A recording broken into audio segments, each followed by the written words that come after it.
Assalamualaikum warahmatullahi wabarakatuh. Salam sejahtera bagi kita semua. Perkenalkan, nama saya Jane Henderina Titimelai, NIM 1814535, kelas Logistik 4A. Di sini saya akan mempresentasikan hasil kerja saya terkait dengan supply chain management di PT Meratus Line Cabang ND.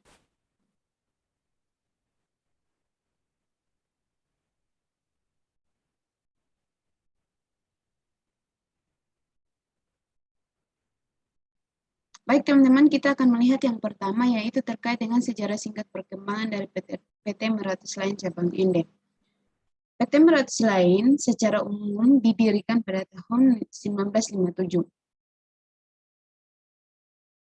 PT Meratus Line ini memiliki cabang di berbagai daerah di Indonesia dengan tujuan agar memudahkan distribusi barang-barang kebutuhan masyarakat dari suatu tempat asal kepada tempat tujuan.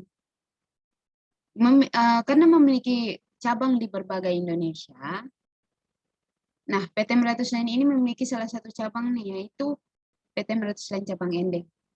Untuk PT Meratus Line ini sendiri merupakan perusahaan pelayaran yang bergerak pada usaha bongkar muat barang lepasan maupun kontainer dari dan ke kapal di pelabuhan yang didirikan. Nah, PT Meratus Line Cabang ND ini didirikan pada tahun 2013, awal tahun 2013, yang mengakomodir dua jenis kontainer, yaitu kontainer river dan kontainer dry yang berukuran 40 feet dan juga 20 feet.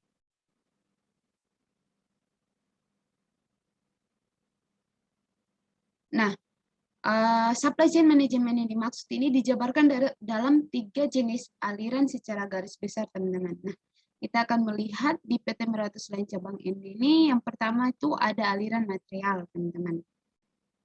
Nah, aliran material ini ada tiga komponen penting, teman-teman, dalam aliran material ini sendiri, yaitu permintaan teknisi, gudang, dan purchasing. Nah, teman-teman pasti bertanya, permintaan teknisi ini kenapa sih ada terjadi permintaan teknisi ini, teman-teman? Nah, terjadinya permintaan teknisi ini karena ada berdasarkan hasil temuan atau troubleshooting.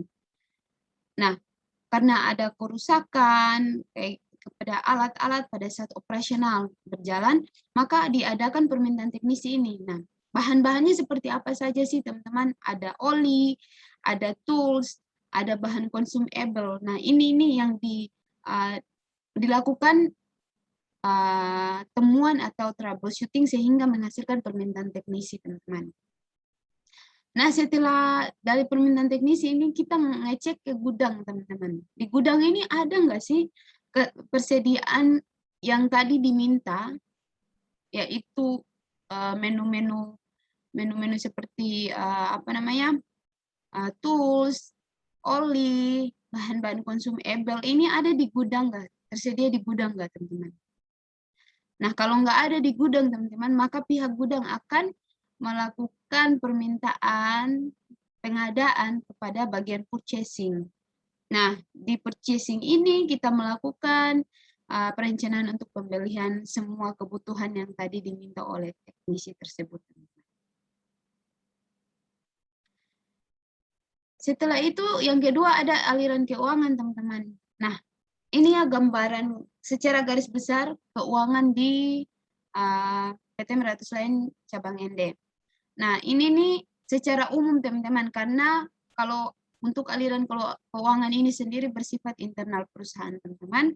Jadi saya hanya bisa menjelaskan secara garis besarnya.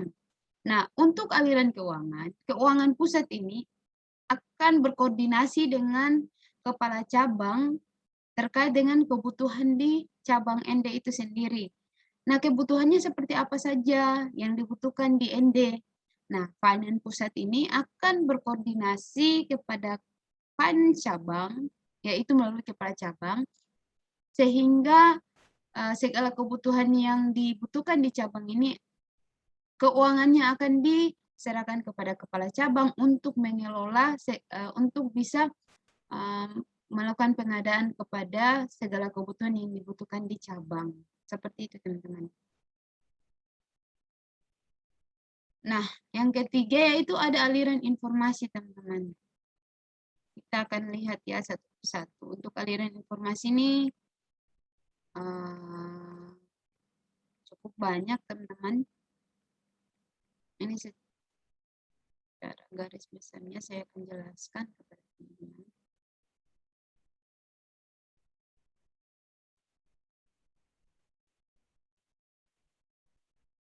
Oke, di PT Meratusland Cabang Ende sendiri, aliran informasinya ada dua, teman-teman. Kegiatannya bongkar muat kontainer, teman-teman, yaitu kontainer dry dan river. Nah, yaitu informasi kedatangan kapal dan keberangkatan kapal.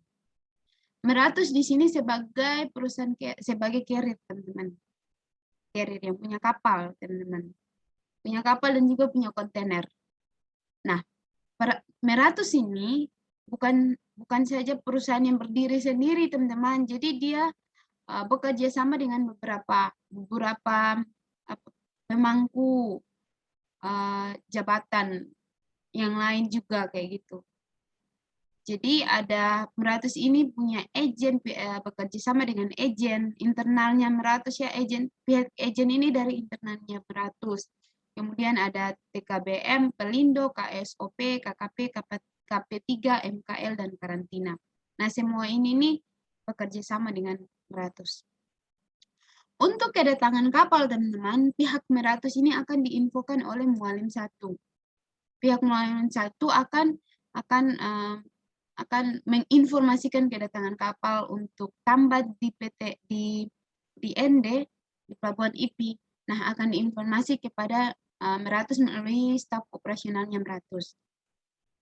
Setelah staf operasional Meratus sebagai pihak carrier mendapat informasi kedatangan kapal, maka informasi itu akan disalurkan kepada pihak agen. Pihak agen ini. Agen ini agen internalnya Meratus ya, teman-teman. Bukan eksternalnya, internalnya Meratus. Nah, dari pihak agen ini akan dibuatkan surat permohonan kedatangan kapal. Surat permohonan kedatangan kapal ini akan diberikan kepada pihak tenaga kerja bongkar muat, pihak Pelindo, perusahaan Pelabuhan Indonesia, Kepala Syah Bandar Operasional, Pelabuhan, KKP, Kepala Kesehatan Pelabuhan, dan juga Kepala Kepolisian, teman-teman, keamanan. Akan diberikan kepada lima pihak ini, teman-teman. 5 termasuk pihak MKL dan karantina, teman-teman. Tapi yang paling penting ini 5 pihak ini, teman-teman. Nah, setelah surat permohonan kedatangan kapal ini sudah beredar di 5 pihak ini, teman-teman, dari pihak Pelindo sendiri akan mengajukan lagi, teman-teman, surat permohonan tenaga kerja. Jadi untuk operasional bongkar muat peti kemas ini kan butuh tenaga kerja kan, teman-teman. Nah, dari pihak Pelindo sebagai pemilik pelabuhan akan mengajukan surat permohonan tenaga kerja kepada pihak TKBM, tenaga kerja bongkar muat. Nah, untuk pihak KSOP ini, Kepala Syah Bandar Operasional, dari pihak agen ini akan memberikan surat permohonan kedatangan kapal sekaligus izin sandar kepada Kepala Syah Bandar Operasional Pelabuhan. Nah, Kepala Syah Bandar Operasional Pelabuhan ini tugas dan wewenangnya apa sih di pelabuhan? Nah, untuk mengawasi jalannya operasional bongkar muat di pelabuhan itu, teman-teman. Setelah itu, KKP ini fungsinya di pelabuhan untuk apa? Nah, untuk pelayanan kesehatan. Jadi pemeriksaan nih, kontainer yang turun nih, kira-kira ada nggak yang rusak? Ada nggak yang kira-kira nggak sesuai dengan spek yang dikirim? Kayak gitu ke cabang. Kira-kira seperti apa sih? Kayak gitu. Bahan-bahannya, produk-produknya seperti itu, teman-teman. Kemudian untuk KP3 ini ya terkait keamanan dan ketertiban selama operasional yang berjalan di pelabuhan tersebut, pelabuhan IPND tersebut, teman-teman. Untuk pihak MKL, teman-teman, ini nih udah ada surat permohonan kedatangan kapal ke pihak MKL, ekspedisi muatan kapal laut. Nanti pihak MKL ini akan menginfokan kepada pihak Ratu sebagai carrier, pihak agen, dan juga pihak-pihak yang terkait ini teman-teman, info bongkarannya apa sih, ada hewan dan tumbuhan nggak kira-kira yang dibongkar kayak gitu teman-teman. Nah untuk pihak karantina ini akan melakukan pemeriksaan nih, misalnya kalau infonya info bongkarannya itu ada hewan atau tumbuhan, maka harus diperiksa lagi dokumen-dokumennya lengkap nggak, dokumen karantina hewan dan tumbuhannya dari Surabaya ke cabang, seperti itu teman-teman. Nah, untuk info kedatangan kapal, sekian ya teman-teman. Kita beralih ke info keberangkatan kapal. Nah, untuk info keberangkatan kapal pun, pihak agen akan berperan penting di sini teman-teman. Pihak agen akan melakukan, sebelumnya pihak meratus dulu nih, carrier mualim 1 juga atau mualim 2, dikasih tahu ke pihak carrier. Meratus sendiri, kapalnya akan berangkat jam sekian, jam 3 sore misalnya teman-teman. Nah, informasi itu akan disalurkan kepada pihak agen. Pihak agen ini akan membuat surat nih sebelum haming 1 jam sebelum keberangkatan, harus dibuat surat permohonan persetujuan berlayar yang dikasih kepada pihak KSOP. Nah, pihak KSOP ini memegang peranan penting ya teman-teman, bukan hanya pas kapal datang, tapi kapal berangkat juga teman-teman. Nah, KSOP ini fungsinya juga saat kapal berangkat dia harus ada juga untuk mengawasi nih kapalnya udah berangkat dengan selamat, belum lepas landas dari pelabuhan IP itu dalam keadaan selamat atau enggak, kayak gitu teman-teman. Terus dia juga menerbitkan SPB, surat permohonan belayar, persetujuan belayar teman-teman. Nah, setelah ada surat persetujuan belayar dari pihak KSOP, baru kapalnya bisa berangkat teman-teman. Nah, untuk surat permohonan bahwa kapalnya berlayar itu udah keluar, baru nih ada juga dikasih tahu ke pihak KKP, pelayanan kesehatan, untuk pemeriksaan kembali lagi muatan balik teman-teman.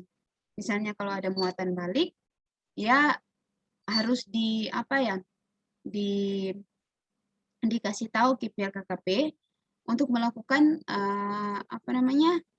pelayanan kesehatan terhadap muatan tersebut teman-teman. Nah, selain itu, 3 pihak yang bersangkutan terhadap informasi keberangkatan kapal, terkait keberangkatan kapal, ada nih pihak MKL dan juga karantina. Nah, pihak MKL ini juga masih nih berperan penting, yaitu ketika ada muatan baliknya, muatan dari cabang ke pusat, berupa hewan atau tumbuhan, nah harus diinfokan nih sama pihak MKL. Dan juga pihak karantina ini akan melakukan pemeriksaan juga dokumen-dokumen untuk muatan baliknya berupa hewan dan tumbuhan tersebut. Kira-kira dokumennya udah lengkap nggak, kayak gitu-gitu teman-teman.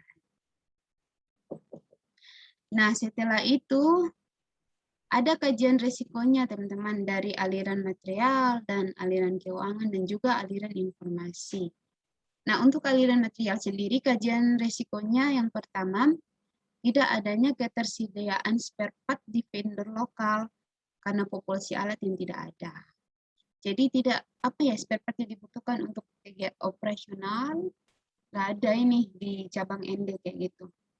Karena ya alatnya nggak ada kayak gitu teman-teman.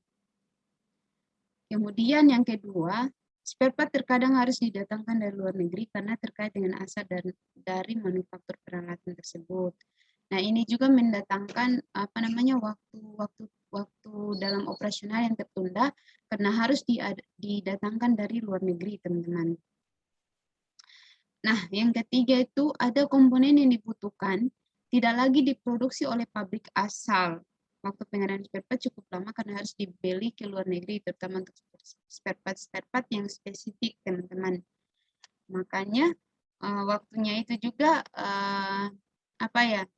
seharusnya kita harus melaksanakan pekerjaan ini dalam waktu yang segini harus tertunda karena bahannya yang cukup lama perjalanannya, harus dari luar negeri ke pusat baru ke cabang seperti itu, teman-teman. Kemudian yang terakhir ada kerusakan alat yang lebih lama lifetime jika pengadaan barang yang diperlukan tidak ada di gudang atau vendor. Nah, nggak ada nih apa barang yang kita butuhkan nggak ada di gudang kayak gitu, atau vendor yang kita minta untuk pengadaan barangnya juga nggak tersedia kayak gitu. Kerusakan sehingga apa namanya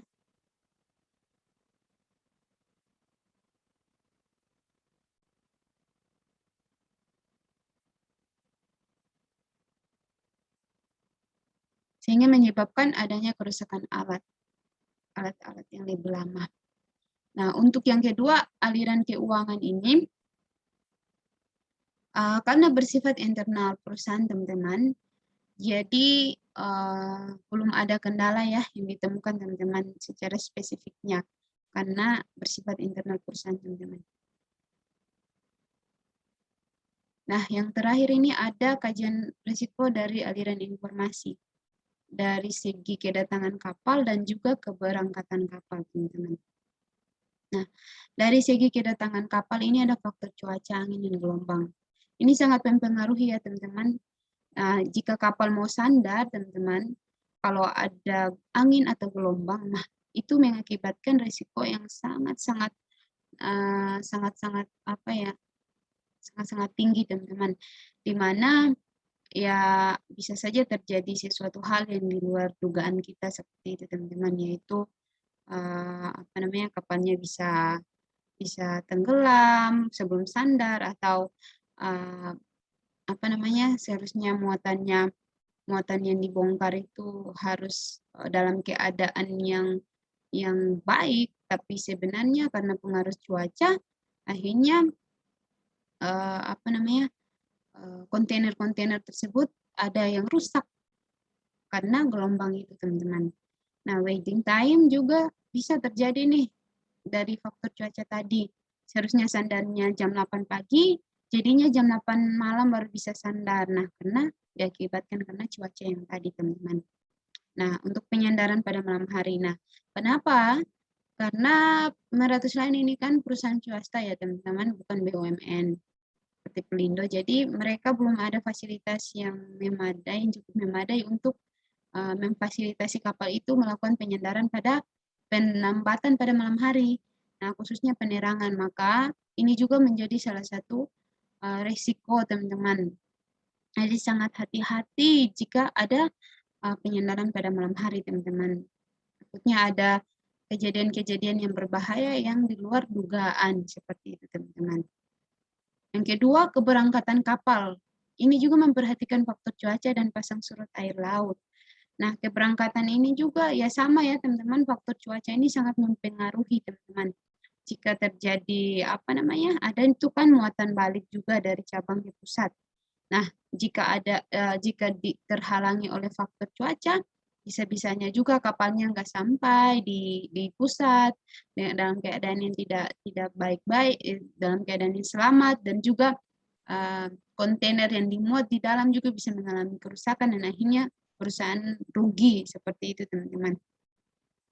Pasang surut air laut ini tentunya sangat berperan penting juga, teman-teman, di mana jika kita nggak perhatikan pasang surut, maka bisa saja terjadi tumbuk-menumbuk antar kontainer satu dengan yang lainnya, kontainer yang tadinya sudah disusun berdasarkan apa namanya jenis muatannya, tapi karena kita nggak perhatikan pasang surut air laut, baru kapalnya bisa berangkat, akhirnya terjadilah penumpukan antara kontainer satu dengan yang lain, kayak gitu, teman-teman, atau pergeseran kontainer yang terjadi. Akhirnya kontainernya mengalami kerusakan. Nah, itu pun kerugian bagi perusahaan. Nah, rencana mitigasi dari aliran material itu melakukan inspeksi ya terhadap peralatan secara berkala. Nah, yaitu peralatan berpotensi terjadi kerusakan. Nah, ini tentunya harus dilakukan, teman-teman. Apalagi di lapangan operasional itu kan 1 kali 24 jam harus bekerja, teman-teman. Jadi, jika ada peralatan yang kelihatannya sudah mulai berpotensi untuk mengalami kerusakan, ya harus diinspeksi, teman-teman. Kemudian yang kedua, melakukan permintaan ke pihak gudang ketika peralatan itu telah mengalami kerusakan. Ini tentunya harus dilakukan juga, teman-teman. Nah, kalau misalnya peralatannya sudah rusak, ya harus dilakukan permintaan ke pihak gudang yang tadi saya sudah jelaskan awal-awal sekali, teman-teman, terkait aliran material tadi. Bahwa kalau ada kebutuhan permintaan teknisi, ya udah ada nih permintaan teknisi bahan-bahannya apa aja, ya udah dilakukan permintaan ke gudang. Nah, kalau dari gudang tidak ada tersedia, ya harus di bagian purchasing untuk rencana pembelian bahan tersebut. Nah, untuk kedua, aliran keuangan ini tidak ada rencana mitigasi ya teman-teman, karena dari risiko dan hambatannya pun nggak ada, karena bersifat internal perusahaan. Yang terakhir itu dari segi aliran informasi, upaya mitigasi dari aliran informasi yaitu dari aktivitas kedatangan dan keberangkatan kapal yang tadi. Itu pengadaan sarpas ya, khususnya penerangan di area pelabuhan supaya kapalnya bisa melakukan penyandaran pada malam hari, teman-teman. Kayak gitu. Dan juga tidak terjadi waiting time karena kapalnya harus sandar pada malam hari itu sebenarnya udah target malam ini sandar jam 8 malam supaya bongkarnya 2 jam selesai bisa langsung berangkat malam, tapi karena tidak ada sarpas yang memadai akhirnya ditunda besok pagi. Nah, itu terjadi waiting time di situ. Nah, seperti itu teman-teman.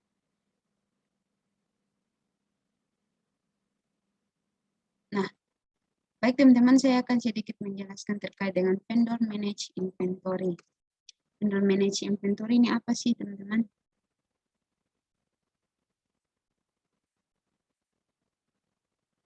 Nah, vendor manage inventory adalah sebuah strategi dalam rantai pasok di mana pemasok melakukan penanganan persediaan dengan menggunakan media komunikasi terkini seperti online message dan data retrieval system.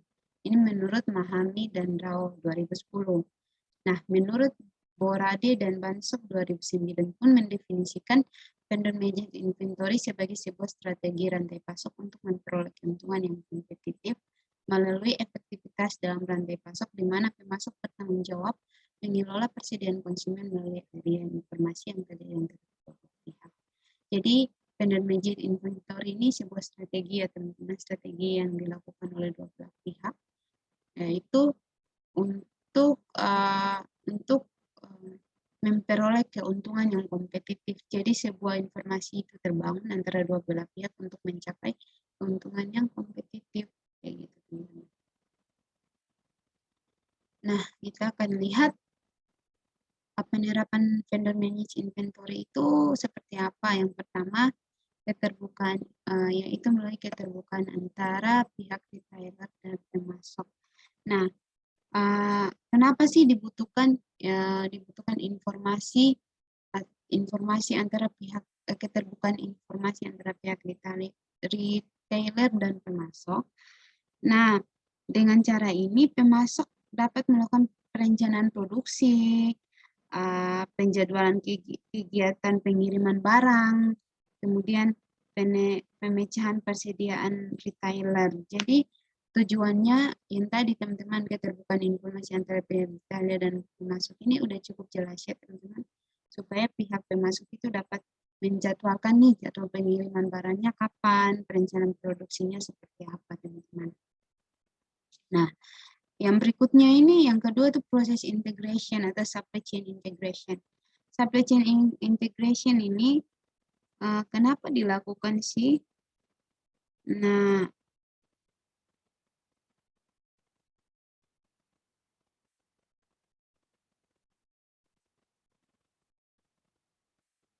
ini dilakukan supaya kita melihat kinerja perusahaan itu sejauh mana sih teman-teman. Jadi proses integration ini merupakan sebuah strategis yang dapat menghasilkan keunggulan kompetitif dan peningkatan kinerja perusahaan. Jadi suatu rencana strategis gitu ya teman-teman untuk dapat menghasilkan kinerja perusahaan, keunggulan dan peningkatan kinerja perusahaan. Jadi ada rencana-rencana strategis yang dibangun dari proses integration ini untuk melihat kinerja yang kompetitif dari perusahaan itu, dan juga keunggulan, keuntungan kompetitif dan juga kinerja dari perusahaan yang harus dihasilkan, seperti itu teman-teman. Proses integration tujuannya seperti itu. Nah, untuk PT Meratus Line cabang ND tidak menerapkan FMI ini teman-teman, vendor manage inventory, karena vendor di daerah ND belum bisa menerima kredit term. Maka FMI ini hanya bisa diterapkan di PT Meratus Line Pusat, teman-teman. Sekian teman-teman presentasi dari saya. Mohon maaf apabila ada kesalahan dalam menyampaikan presentasi hari ini. Wassalamualaikum warahmatullahi wabarakatuh.